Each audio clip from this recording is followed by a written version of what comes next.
In 2004, Sri Lanka suffered one of the most tragic natural disasters. The tsunami has destroyed thousands of kilometres of coastline, with the consequence of 30,000 deaths. But well before the tsunami, the island was already confronted with another drama. For more than 30 years, the population lived in the heart of a never-ending civil war.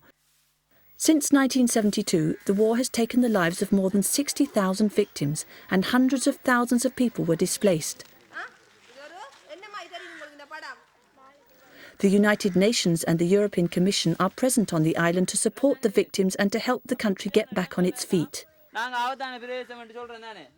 A displaced person is returning to his home. Now, that person has been moving around for the last 30 years of conflict. You can't just leave this guy with a humanitarian effort, which is a bag of rice and a plastic sheet, and say, there you go, you're back home, good luck.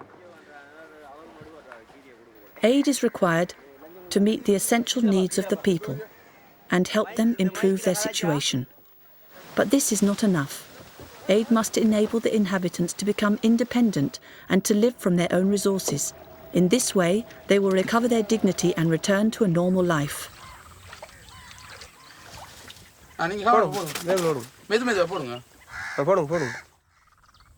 The very first nature reserve in the world was established in Sri Lanka. Many programs of the UN and the EU focused on the protection of this environment. The farmers received classes to learn how to use new tools, how to make their own fertilizers and organic pesticides, but most importantly, how to increase their production while preserving the nature.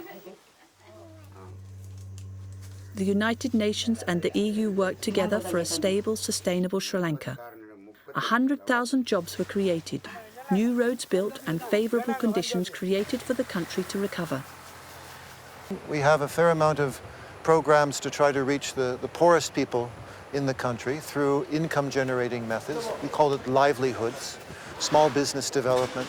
There are significant programs that have tried to reach out to children, improving the education system, feeding programs in some of the poorest districts of the country.